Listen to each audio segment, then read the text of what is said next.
What's happening, everybody? Tyrone Bowman live, global news. Well, let's get right down to it. There's a lot of territory we got to cover within the next 60 plus minutes here from around the world. I'll be hitting Africa, Russia, Australia, Holland, Argentina, but I'm going to start with what's going on here in the United States of America. For those of you who have subscribed to Tyrone Bowman Live, thank you for taking us beyond the 3,000 subscription mark. I appreciate each and every one of you, and we're going to continue to bring you the very best information that we possibly can. And at the same time, you're always welcome to become a part of this platform. As you know, I don't censor anyone on this platform. Individuals are welcome from all walks of life, all creeds, all faiths, all colors, all nationalities, and all political parties as a whole. To get things started, according to NPR, or National Public Radio, the headline reads, a top DHS spokesperson who became a face of President Trump's immigration policy, she is leaving his administration. So let me show you a visual of Tracy McLaurin, who became the public face defending the Trump administration's mass deportation policy and immigration tactics over the past year. I think we're going to see a lot more people leaving the administration. I'm trying to get her picture to come up. Well, you know what? I'll do it like this. All right, now let's get down to this story. Who was this story written by? Mima Bustilio. Tracy McLaurin, the Assistant Secretary for Public Affairs at the Department of Homeland Security, is leaving the agency, the department confirmed on today. McLaurin has become the public face and voice defending the Trump administration's mass deportation policy and immigration tactics over the last year. McLaurin started planning to leave in December, but pushed back her departure amid the aftermath of the shootings of U.S. citizens Renee Good and Alex Prenti by federal immigration officers, according to the people briefed on her exit, DHS said in a statement to NPR. Politico first reported her departure. It is not clear where she is going next or who will become the agency's next spokesperson. McLaurin's exit comes at a tumultuous time for the agency. DHS is currently shut down after lawmakers failed to pass a budget to fund it through the end of the fiscal year in September, but they are getting monies from the big, beautiful bill because there was like over $90 billion that was already set aside, so they're functioning as normal. McLaurin's exit comes at a tumultuous time. And high-ranking immigration officials, including DHS Secretary Kristi Noem, have been summoned to Capitol Hill to testify on the immigration crackdown after immigration agencies who shot and killed Good and Preti in Minneapolis. McLaurin has been among the most public-facing agency spokespeople, participating in several network interviews. Beyond speaking on DHS's immigration initiatives, McLaurin also fielded interviews and questions about Noem's handling of national disaster relief and resources in other parts of the sprawling agency. Noem praised McLaurin's work in a statement online, saying she served with exceptional dedication, tenacity, and professionalism. While we are sad to see her leave, we are grateful for her service and wish Tricia nothing but success, she wrote on the platform X. Immigration has been the largest part of McLaurin's portfolio. She often looked to network shows and to social media to promote immigration arrests made by the administration, defend actions by DHS agents, and encountered immigration to self-deport. House Minority Leader Hakeem Jeffries praised news of her departure online. Quote, another MAGA extremist forced out of DHS. Noem next, end quote, he wrote on X. Most recently, McLaurin defended Noem's description of Preti as a domestic terrorist after Customs and Border Protection officers shot and killed him, claims that eventually drew sharp scrutiny from lawmakers, including some Republicans. Initial statements were made after reports from CBP. On the ground, it was a very chaotic scene, McLaughlin told Fox Business last month. The early statements that were released were based on the chaotic scene on the ground, and we really need to have true, accurate information to come to light. Well, you know what? Her fault. She shouldn't have ran her mouth talking about something she didn't know anything about. But that was done intentionally to demonize and to criticize and to make sure that negative reports were going out about Alex Pretty. So when the PR person writes stuff, I pay them no mind. According to NBC News, U.S. and Iran top progress and nuclear talks as their supreme leader warns Trump over military build up. This article was written by Max Berman and Reuters news agency. The United States and Iran have reached an understanding on the guiding principles in nuclear talks, Tehran's foreign minister said Tuesday, though he cautioned that work still needs to be done to reach an agreement and head off the threat of an American military attack. I believe we made good progress, said Abbas Archi, the head of the Iranian delegation in Geneva. The path toward an agreement has started, but we will not reach it quickly, he told state media after hours of indirect talks, adding that the two sides would separately work on draft text before a new round of negotiations. His comments were echoed by a U.S. official who told NBC News that progress was made, but there are still a lot of details to discuss. Trump's special envoy, Steve Witkoff, and son-in-law Jared Kushner have been leading the U.S. delegation at the talks, which are being mediated by Oman. The Iranian delegation said they would come back in the next 2 weeks with detailed proposals to address some of the open gaps in our positions, the U.S. official said. The positive comments from Tehran came as a massive American military buildup was accelerated as President Donald Trump seeks to pressure the Islamic Republic into a new nuclear deal in the wake of its deadly crackdown on nationwide arrests. Trump has regime change in Tehran may be the best, Trump said rather, regime change in Tehran may be the best thing that can happen, but Iranian Supreme Leader Ayatollah Ali Khamenei said Tuesday that any U.S. attempts to depose his government would fail. Stephen Colbert says that CBS blocked interviews with Texas Democrat over FCC guidance. This is according to the Texas Tribune, an article written by Kayla Gallo. Late-night host Stephen Colbert accused his network CBS of refusing to broadcast his interview with Texas Representative James Talarico, a Democratic candidate for U.S. Senate, during Monday night's airing of The Late Show for fear of running afoul of the Trump administration. Colbert said CBS canceled Talarico's appearance on air in light of guidance issued January 21 by Federal Communications Commission Chairman Brendan Carr, which directed daytime and late night talk show hosts to offer equal airtime to all political candidates running for a given office. Talk shows have long been exempt from these equal time rules when conducting bona fide news interviews, allowing them to book political candidates without bringing on their counter opponents. Well, this is called censorship. That's all it is. I don't think Colbert wants to sit down and talk to any MAGA Republican about anything. You know it, and I know it. After what he's been through, it's likely that he'll sit down and break bread with them.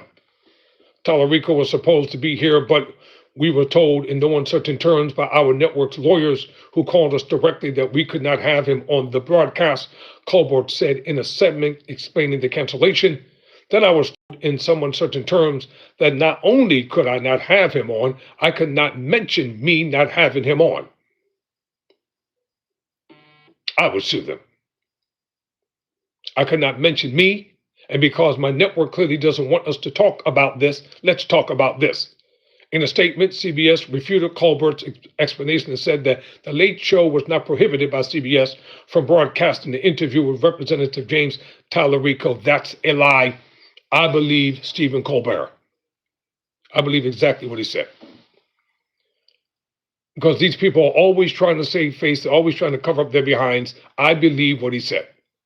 The show was provided legal guidance. that the broadcast could trigger the FCC equal time rule for two other candidates, including Representative Jasmine Crockett, and presented options for how the equal time for other candidates would be fulfilled. Then bring them on. What's the problem? So equal time for equal candidates. Jasmine Crockett is a Democrat. He'd gladly have her on. What is the issue?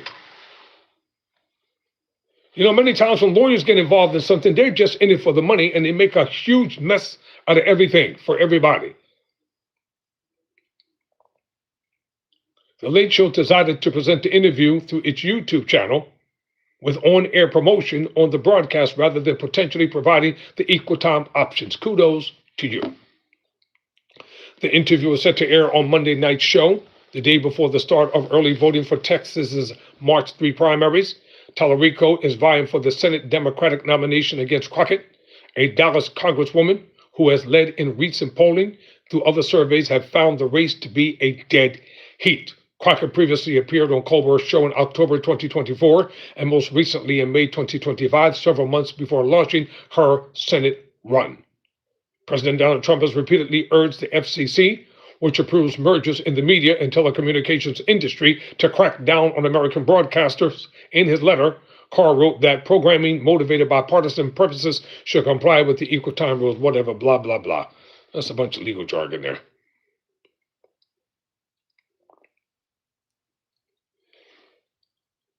In Philadelphia news, according to the Philadelphia Inquirer, city council members they grilled the school district officials on a plan to close 20 schools. And superintendent says he could have closed 40. All right, the more I hear this, I'll bet you that only the black schools are being targeted. I'll bet you any amount of money. So I'm going to start this article because I have to take a break at the bottom of the hour. This was written by Christian Graham and Anna Orso. According to the Philadelphia Inquirer, Philadelphia City Council may not have a vote on Superintendent Tony B. Wallington Sr.'s sweeping facilities plan, but it indicated Tuesday that it will have a say in school closings. As a package hearing began in Council's chambers Tuesday morning, Isaiah Thomas, chair of Council's Education Committee, said, Council refused to be a rubber stamp to Wallington's proposal to close 20 schools, co-locate 6, and modernize 159 more. Only the school board gets to vote directly on the plan. Council President Kenyatta Johnson has indicated he's willing to hold up city funding to the district over the close of the school closure plan, and his colleagues echoed the sentiment today. I'm infuriated that we don't get a say, Council Member Jamie Harati said, warning the district officials who appeared before him. But Council President, you and I both know we do get a say because budget's coming, and we'll be looking at mindful is the word I would use for today. Be mindful. About 40% of the district's early $5 billion budget comes from local revenue and city funding, which City Council and Mayor Sherelle L. Parker must approve in the annual city budget by the end of June. Harity, an at-large council member, said he was tired that every time cuts come, they come from a certain neighborhood. You know, I live in Kensington, in the 7th District. I talk to these kids. They're good kids. They deserve everything that other kids in other neighborhoods are getting. You can see that this isn't what our people want. Wellington has proposed closing 4 schools in the 7th District. Didn't I tell you before I started reading this article that the closures of the schools are going to be in black neighborhoods? They wouldn't dare consider closing schools in the upper crest suburban neighborhoods where they have every entitlement and everything that they need for those who go to the schools up in those upper echelon neighborhoods. They're not lacking anything educationally. They're not lacking anything academically. They're not lacking anything scholastically. They have all the extracurricular activities for those privileged students that they need. They have all the funding that they need. But why is it that in the hood that they always want to close the schools in the black neighborhoods that are already lacking with inferior educational scholastic tools? Why are they always trying to gyp and cheat our young men and women out of the best educational opportunities possible, but they don't dare come before city council with a proposal to close schools in those select neighborhoods with those select people? Yes, I said it. It's disgusting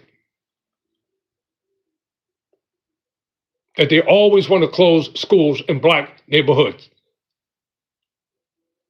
More than 100 community members holding babies and waving signs opposing the facilities plan filled city council chambers on the fourth floor of City Hall today as the council members spent hours grilling Waltington and other district officials. Waltington, meanwhile, stood by his plan in testimony to council members Tuesday, saying that 20 closings was a much smaller number that he could have settled on. We could have come here and presented a plan that closed twice as many schools and been able to defend it, said Watlington. Really? District officials have said the facilities process is not about saving money, but about optimizing education and equality for the city's 115,000 students. But it was clear Tuesday that the finances played a part. The district has lost 15,000 students in the last 10 years and over 80,000 since 1997. When charter schools were first authorized in Pennsylvania, it has 300 buildings, many of them 75 years and older, in poor repair, and some schools with more than 1,000 empty seats while others are overcrowded. Then why don't you fix the schools up and modernize them? How come the schools are not modernized?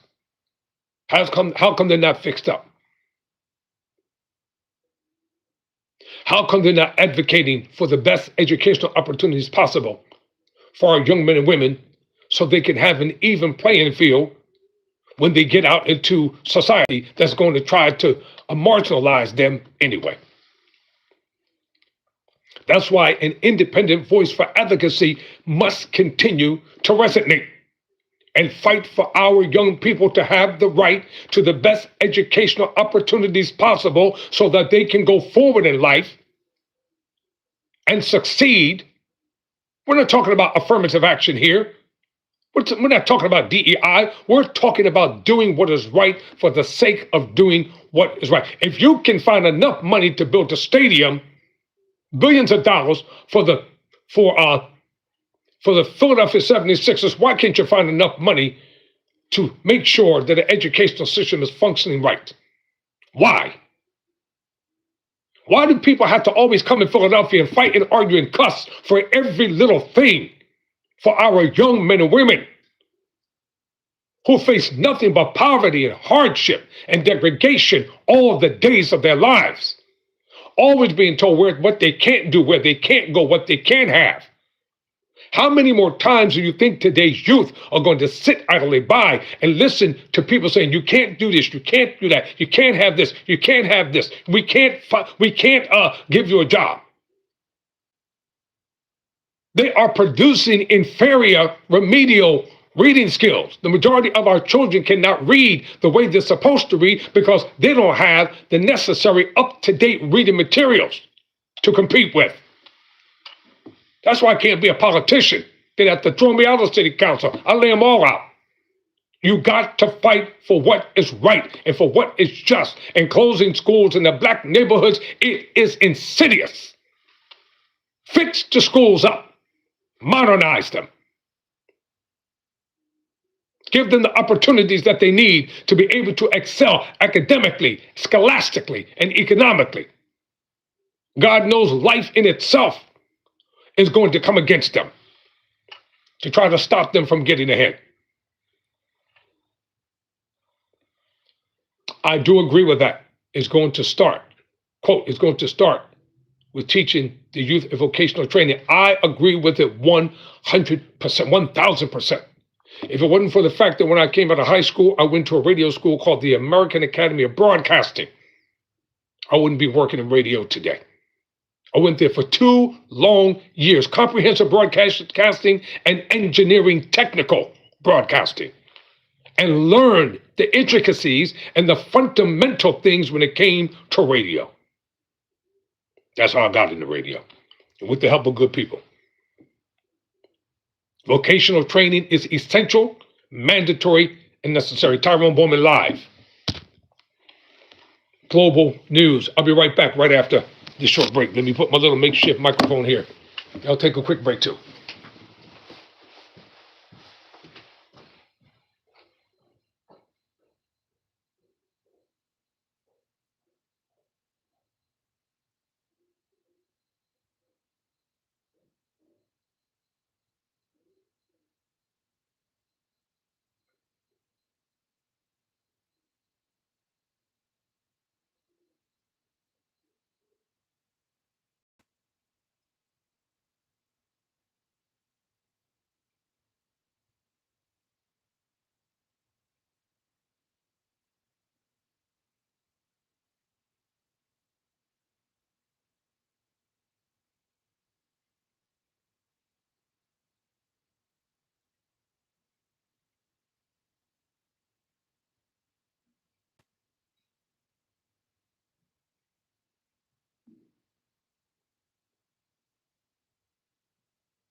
All right, ladies and gentlemen, welcome back to Tyrone Bowman Live. I like, let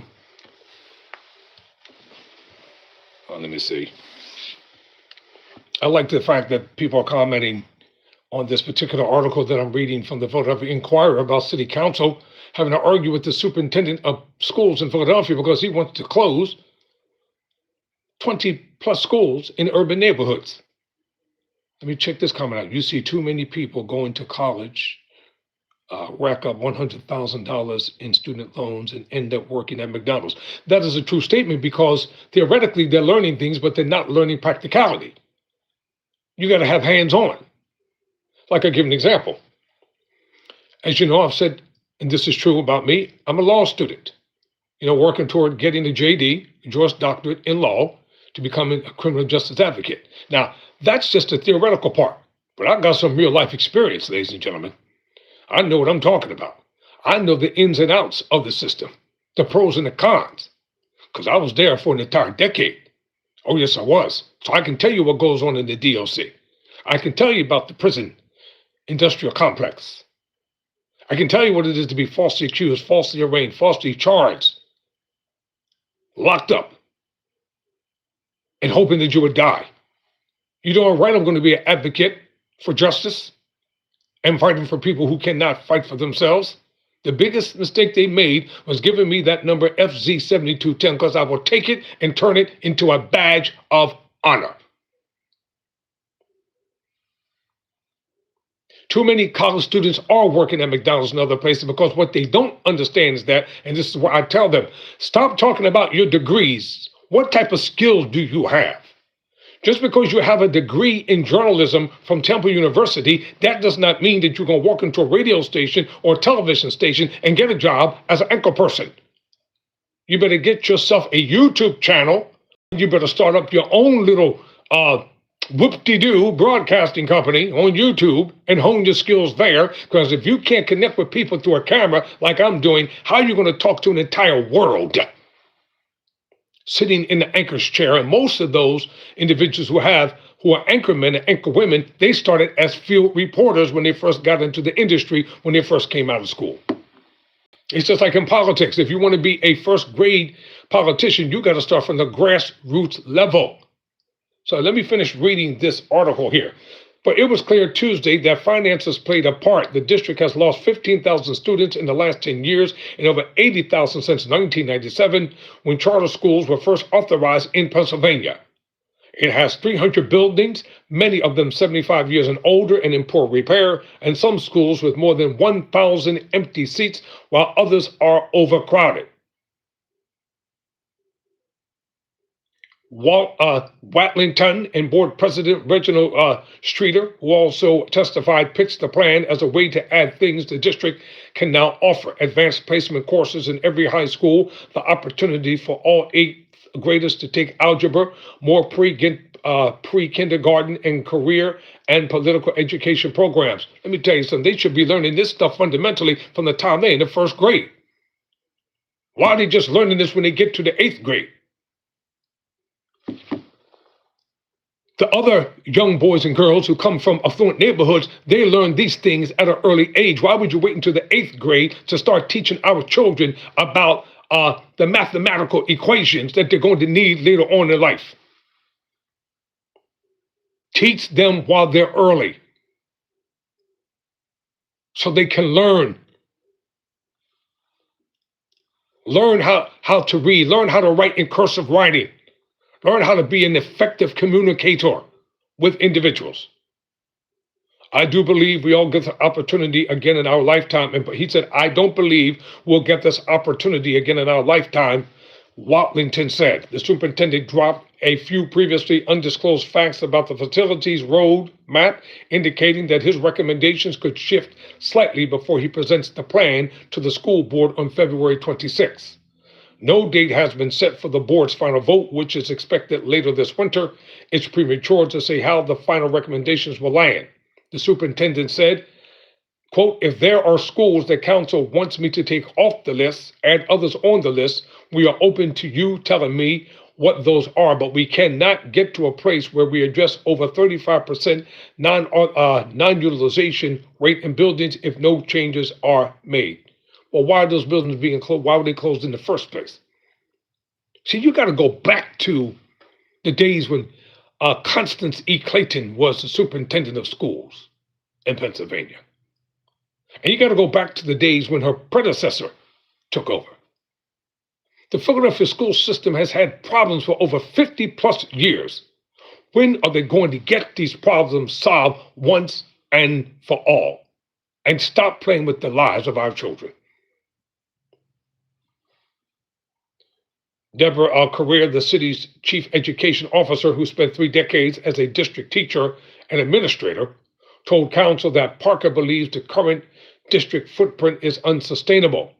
Correa said her own experience as principal of Kensington High School for Creative and Performing Arts shows that it's right for the district to focus resources on neighborhood high schools. My school was a small high school, said Correa.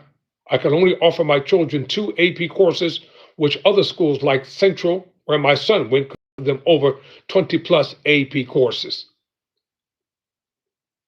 The hearing got tense at times. I bet you it did get tense at times, because it makes no sense. As I said, it's insidious not to get this problem solved. Just like every 3 to 4 years, SEPTA always has a major crisis when it comes to contractual negotiations, which will solve the problem while you solve the next problem, instead of waiting until the next 4 years to go by, or 2 years, whatever time it is, and then you want to call a strike. Same thing with the sanitation workers. You should be working on a new contract with them right now, instead of waiting for the contract to end. This is common sense, ladies and gentlemen. It doesn't take a rocket scientist. You don't have to be a genius. You don't need a PhD in trashology. All you have to do is sit down and get grown men and women in a room and talk responsibly and come to a consensus of the mind to solve problems and get them solved once and for all. The article goes on to say, I feel like this is the breaking down of public education in Philadelphia, said council member Cindy Bass, who said some of the district's own decisions led to closures. Several members of council raised questions about the plan's price tag. Prior district and city estimates put the cost just under $8 billion. But Wellington's team said they could actually do the work for $2.8 billion, $1 billion from district capital funds, and $1.8 billion from yet unpromised state and philanthropic sources. In the past, the district has made public detailed facilities condition assessments for every school in the district, council member Rue Landu noted. I'm going to keep you updated on this article. All right, here's an update to a story. According to The Guardian, ICE cannot re-detain Calmer Abrigo Garcia, a judge has ruled. This is reported first by the Associated Press. Immigration and Customs Enforcement cannot re-detain Kilmore Abrigo Garcia because a 90-day detention period has expired and the government has no viable plan for deporting him, a federal judge ruled on Tuesday. So this is the young man who has been fighting Kilmore Abrigo Garcia as he was attending a rally in his honor at the Immigration and Customs at the ICE office in Baltimore on the 25th of August. Eventually, Hollywood's going to get a hold of his story. They're going to turn it into a movie because this has been a back and forth situation with Mr. Garcia. The Salvadorian national's case has become a focal point in the immigration debate after he was mistakenly deported to his home country last year. Since his return, he has been fighting a second deportation to a series of African countries proposed by Department of Homeland Security officials. The government made one empty threat after another to remove him to countries in Africa with no real chance of success, U.S. District Judge Paula Yenes in Maryland wrote in her Tuesday order. From this, the court easily concludes that there is no good reason to believe removal is likely in the reasonably foreseeable future, quote, close quote. Abrigo Garcia has an American wife and child and has lived in Maryland for years, but he immigrated to the U.S. illegally as a teenager in 2019. An immigration judge ruled that he could not be deported to El Salvador because he faced danger there from a gang that had threatened his family. By mistake, he was deported there anyway last year. Facing public pressure in a court order, Donald Trump's administration brought him back in June, not only after securing an indictment charging him with human smuggling in Tennessee. He has pleaded not guilty. Meanwhile, Trump officials have said he cannot stay in the U.S. in court filings. Officials have said they intend to deport him to Uganda, Eswatini, Ghana, and Liberia. In her Tuesday order, Yenes noted the government had purposely and for no reason ignored the one country that has consistently offered to accept Abrigo Garcia as a refugee and to which he agrees to go. The country is Costa Rica.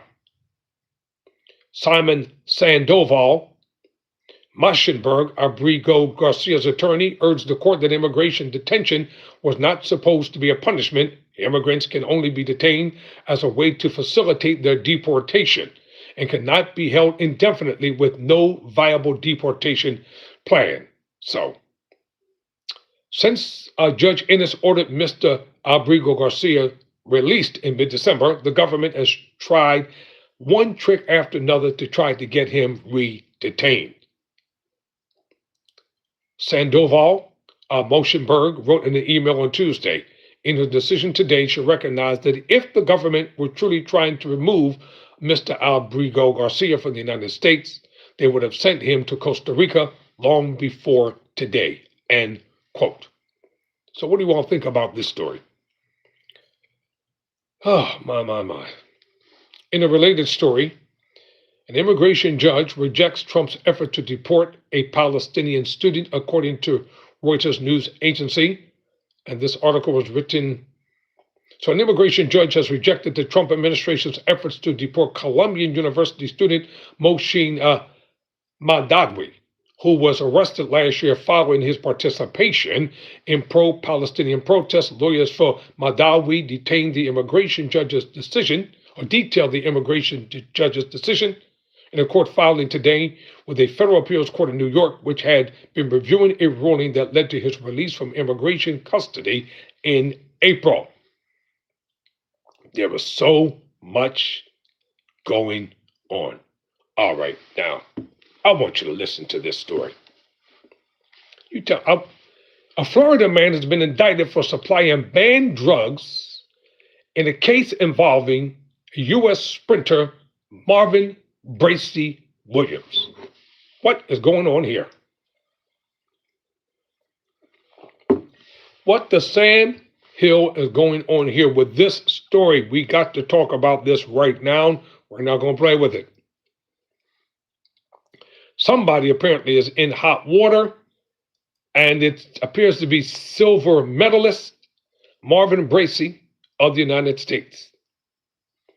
Can I get his photo any bigger? Well, let me put him up close. All right, let's talk about this article. This article was written for APnews.com by Eddie Pelz. Federal authorities charged a Florida man Tuesday with providing banned substances to an athlete in a case involving the 45-month doping ban handed to Olympic sprinter Marvin Bracy Williams last year.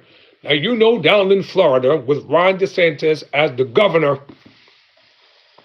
if you even think that you're going to get away with something and you're not a MAGA Republican, you're in big trouble.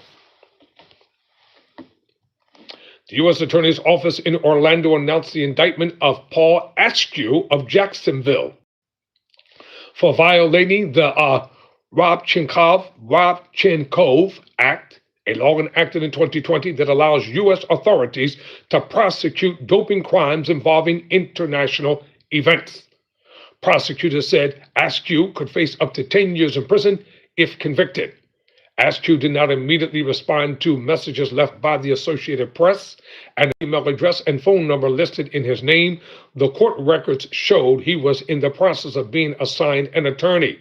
Bracy Williams ran the 100 meters at the Rio Olympics in 2016 and won a silver medal at the World Championships in 2022. But he mysteriously disappeared from sprinting in 2023 before agreeing to his ban last November after a case brought to the U.S. anti-doping agency's attention by a whistleblower. That led to the sprinter testing positive for a banned substance. Do you remember Johnson, the one who beat Carl Lewis out of the gold medals, and they found out later that Ben Johnson had been taking steroids throughout the entire time, and that was a massive scandal, remember? So that led to the sprinter testing positive for a banned substance. The case continued with Bracy Williams' attempt to hinder the investigation and ended with him providing substantial assistance to authorities who uncovered other cases, USADA said at the time. The indictment alleges that between July 2023 and January 2024, Askew conspired with others to influence international sports competitions by providing performance-enhancing drugs to an athlete. Steroids, ladies and gentlemen, steroids. Thank you, I will. Events allegedly impacted included the 2024 Paris Olympics and Olympic trials, the 2024 World Indoor Championships, a 2023 Diamond League meet in China, and the 2023 Prefontaine Classic in Oregon, the indictment said. USADA released a statement saying it was grateful for cross-agency coordination that included the Justice Department, the Drug Enforcement Administration, and the Athletics Integrity Unit, which handles doping cases for world athletes. Whew, that is a lot. That's a lot. All right. According to CNBC, the Trump administration identifies more borrowers who are eligible for student loan forgiveness, as a recent court filing is showing. This article was written for CNBC by Anna Nova. The Trump administration identified more than 40,000 borrowers who are eligible for federal student loan forgiveness in January, according to a recent court filing. Borrowers became eligible for the debt cancellation under the terms of their repayment plan or through public service loan forgiveness. We have several clients who got the golden email this month, said Nancy Narman, Assistant Director of the Education Debt Consumer Assistance Program in New York. Kudos to President Trump and the Trump administration. Told you before, whenever I find something good, and I'm constantly looking for good information to report from the Trump administration, and this is a great big kudos to the president. The Trump administration has identified more than 40,000 borrowers eligible for federal student loan forgiveness in January. A recent court filing revealed more than 10,800 of the borrowers who qualified for the debt cancellation were enrolled in the U.S. Department of Education's income-based repayment plan. Another over 10,700 were in the income contingent repayment plan, and 820 borrowers were enrolled in the pay-as-you-earn repayment plan. Though these programs are all known as income-driven repayment plans, IDRs limit a borrower's monthly bill to a share of their discretionary income and cancel any remaining debt after a certain period, typically 20 or 25 years. Another 18,160 federal student loan borrowers had their debts canceled in January through the Public Service Loan Forgiveness Program, the Education Department said in its recent court filing, signed into law in 2007 by President George W. Bush. PSLF offers debt cancellation to those who worked for 10 years at certain non-for-profit organizations or the federal government. The January numbers suggest the Trump administration is increasing its efforts to ease the financial burden of student loan debt. Amid a barrage of certain changes to the federal lending system and sweeping layoffs at the Education Department in March, many student loan holders have struggled to access the loan forgiveness opportunities available under their borrowing terms. More than 42 million Americans hold student loans, with total outstanding debt exceeding $1.6 trillion, according to the Congressional Research Service. Education Department officials agreed to share status updates on the proposing of student loan discharges as part of an October settlement with the American Federation of Teachers, a teachers union representing more than 1.8 million members. The AFT sued the Trump administration last year, accusing officials of denying student loan borrowers their legal rights. Thanks to our lawful 20,000 more teachers, thanks to our lawsuit, 20,000 more teachers, nurses, firefighters, and public service workers finally got their debt discharged, said AFT President Randy Weingarten. The borrowers deemed eligible for IDR forgiveness in January have not yet had their debts discharged, Education Department officials said in the court filings. The department usually provides the borrowers with a short term to opt out of the debt cancellation. Those people should be getting their notices in February, said Nancy Narman, Assistant Director of the Education Debt Consumer Assistance Program in New York. In fact, we have several clients who got the golden email this month, referencing the term some borrowers use to describe the Education Department electronic message confirming their debt cancellation. Wow. So more than 626,000 federal student loan holders remain stuck in a backlog of applications for an affordable repayment plan, the Education Department reported. Many borrowers rely on IDR plans in order to afford their monthly payments, consumers advocates said. However, the Education Department has made progress on processing the applications. Approximately 734,000 requests were pending in December, compared with nearly 1.4 million in July.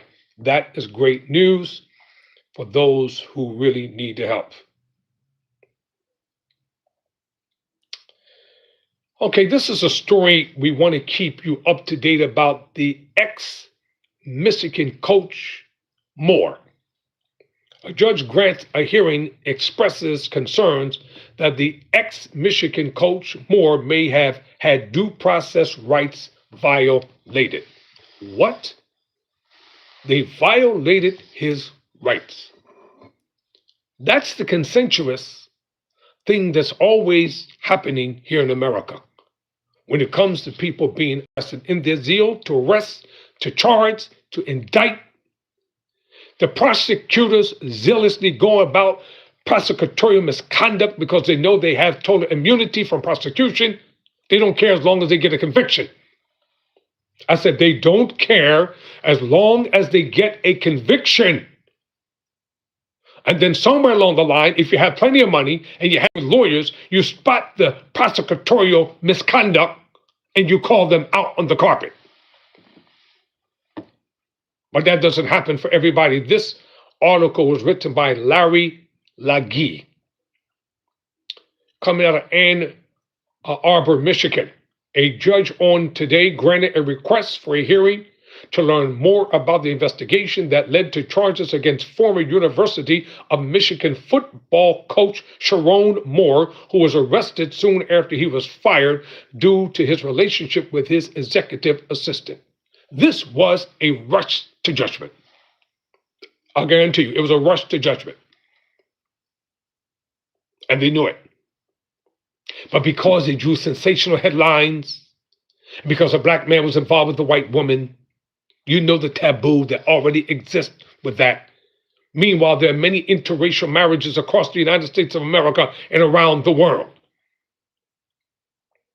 He's a married man who was involved in an extramarital affair.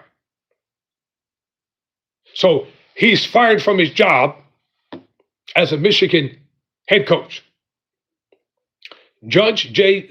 Cedric Simpson set the date of the hearing to March 2nd. Simpson expressed concerns that a police detective didn't disclose Moore had an employer-employee relationship with the woman when a magistrate judge authorized a warrant for his arrest in December. Now, look, I got to take a quick break, but I'm coming back and I'm going to rip this story to shreds. Don't you go nowhere because I'm not going to be long. We're going to talk about the judge's decision. Tyrone Bowman Live. We'll be right back right after this.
Thank you, ladies and gentlemen. We're back on Tyrone Bowman Live. I am talking about an article from the AssociatedPress.com. And this is of grave concern because it appears that the constitutional due process rights of the now ex-Michigan coach Moore, they were violated by the arresting detective. He was not forthcoming in his report. And this is what goes on every day, ladies and gentlemen, in America. They arrest people, they violate their rights, they interrogate them, they threaten them, they intimidate them because they want to get the kudos, the feather in their cap. So Judge J. Cedric Simmons set the date of the hearing to March 2nd. Simmons expressed concerns that a police detective didn't disclose Moore had an employer-employee relationship with the woman when a magistrate judge authorized a warrant for his arrest in December. Quote, defendant's due process may have been violated, Judge Simmons said, adding it was glaring omission to not mention the context. That was deliberate, because the detective wanted it to seem like that Moore had viciously attacked his mistress. That was the intent, shock and awe. Just get him locked up, get him charged. Moore, who was black, is now the ex-football head coach for Michigan University, who is involved with one of his executive assistants, who is a Caucasian woman. Moore, 40, was charged with felony home invasion, stalking, and illegal entry. His lawyer is trying to get the case dismissed. Moore was accused of entering the woman's apartment without permission and threatening to kill himself in front of her. Authorities quoted Moore as saying she was to blame for him losing one of the top college football jobs in the country. You notice they plastered Moore all over social media, but they never showed you the woman in question. They never showed you her. That is deliberate. They didn't show her face or picture at all to make it appear that she was just being hunted down, abused, used, taken advantage of. And all this is alleged because nothing has been proven. Now listen, when they went to her house, she did not answer a dozen of his calls or respond to some text messages over 2 days prior to his firing, according to the police report, because she got him fired.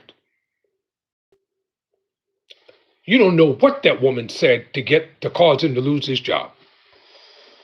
It's all going to come out. In the court of public opinion, it will all come out in the wash. As mom and them used to say, what don't come out in the rinse will come out in the wash. Quote, close quote. Y'all know how those Southern mothers used to talk to us growing up. You know I'm telling the truth.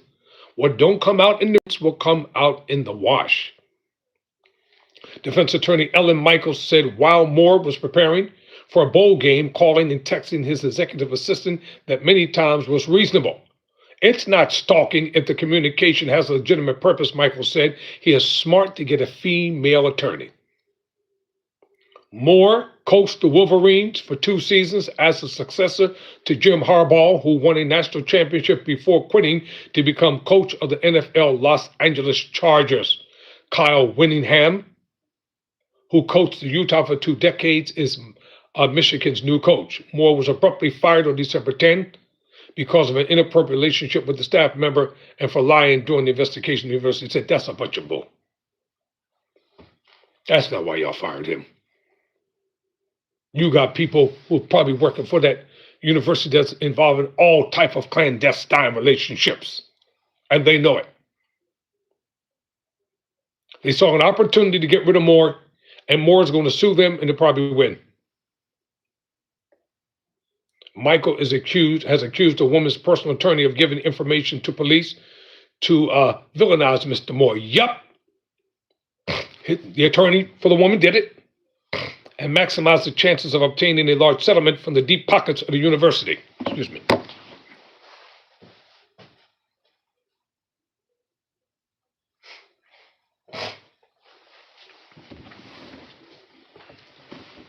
Oh, he's going to sue them. When you know that you're right, don't be afraid to stand up and fight. But you got to know how to fight wisely. Use the letter of the law the same way they do. Turn it on them.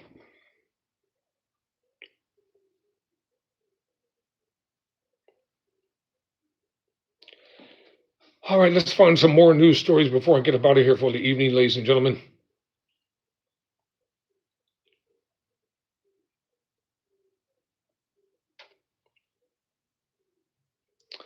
I want to go over to some places and bring some news that you don't normally hear from, all right? So let's go to some other places, some international places,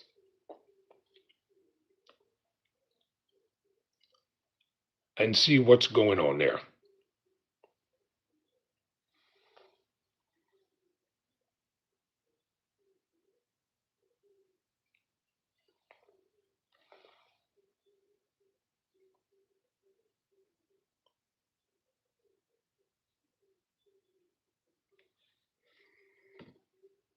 All right, here's some news coming out of Australia.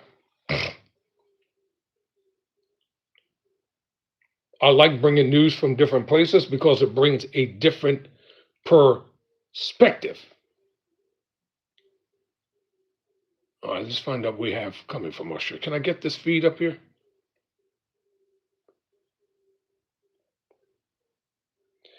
All right, let's talk about the Purdue's presidential musical chairs.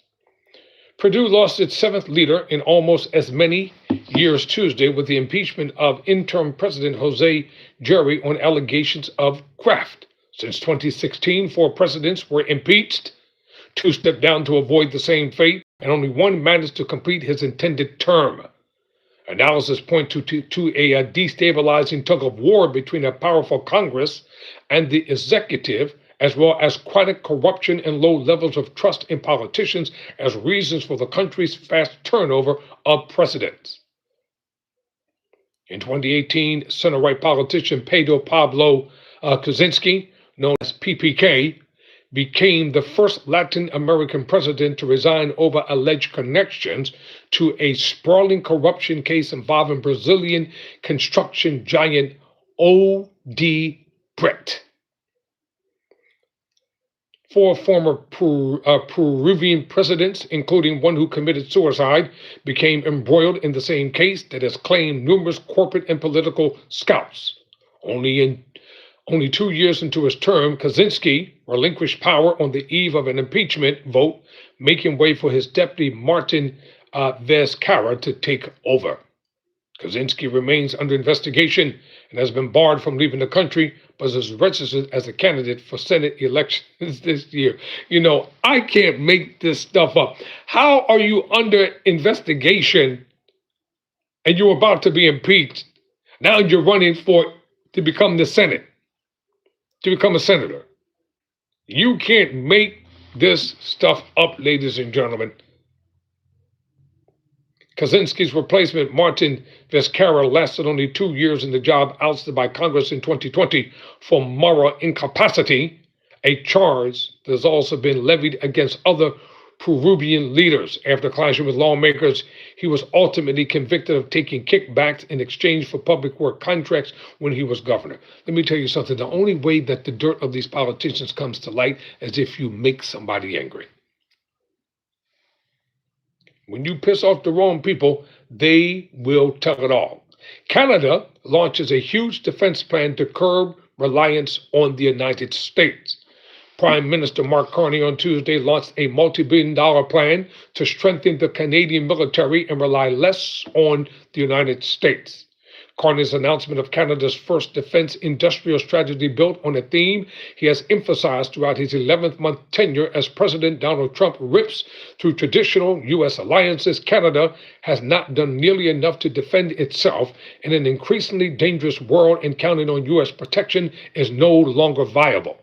We've relied too heavily on our geography and others to protect us, Carney said. This has created vulnerabilities that we can no longer afford and dependencies that we can no longer sustain, he added.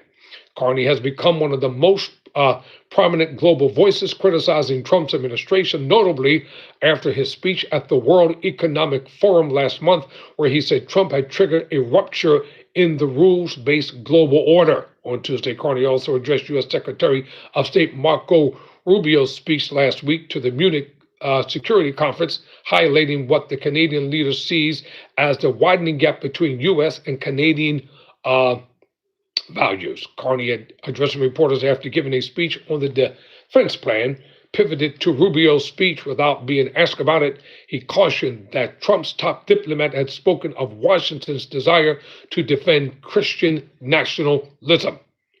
Canadian nationalism is civic nationalism. An Ottawa mandate was to defend the rights of everyone in a vast and diverse country, Carney said. There is a rivalry taking place between Canada nationalism and other forms of nationalism, he added, speaking French. In Munich, Rubio said Western civilization was defended by Christian culture, heritage, language, ancestry, and the sacrifices of our forefathers, close quote, whatever that means. Canada's officials said that the defense industry strategy amounts to over $500 billion, or $366 billion, in Canadian security, economic prosperity, and our sovereignty. This includes CAN $180 billion in defense procurement opportunities and CAN $290 billion in defense-related public investments over the coming decade. All right. Bear proposes a class settlement for weed killer. Well, wow. You know what? I'll do this story another time.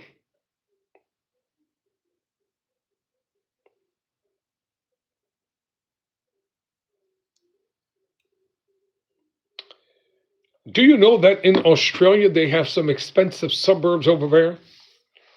This was written by Emily Power for Domain. Elite schools and in viable lifestyle matter to privileged buyers in Australia's most expensive postcodes, where a typical house costs up to $10 billion, but scarcity is king. A list of the prices suburbs in 2025 ranked by median is a roll call of Sydney's most desirable addresses led by Bellevue Hill. The median in this upper market Estuarine enclave is a gilded $9.4 billion, despite slipping 5.5% over 12 months, according to Domain annual data. Its sublorious neighbor, Van Cleus, is second with a median of $805 million. Wow. Let me just read the most expensive suburbs in Australia. Bellevue Hill, the average house costs $9,450,000. Van Cleus, the average house costs $8,050,000. Bronte, the average house costs $5,900,000. Mossman, the average house costs $5,600,000. Northbridge, the average home costs $4,980,000. Walhara, the average house costs $4,910,000. Rose Bay, the average house costs $4,877,050. Manly, the average home costs $4,800,000. Koji, the average house costs $4,600,000. South Koji, the average house costs $4,585,000. Strathfield, the average house costs $4,430,000. Hunters Hill, a whopping $4,420,000. North Bondi, $4,250,000. Turak, $4,125,000. Roseville, $4,023,044. Freshwater, $3,937,050. Wow. Kalara, $3,900,000. Willoughby, $3,800,000. Paddington, $3,780,050. Camaray, $3,750,000. That's a lot of cash in the priciest suburbs of Australia. That's just the tip of the iceberg, ladies and gentlemen. I said that's the tip of the iceberg. All right, I'm going to leave it there for now on Tyrone Bowman Live Global News. Thank you for watching. Thank you for stopping by. Until next time, never surrender, never quit.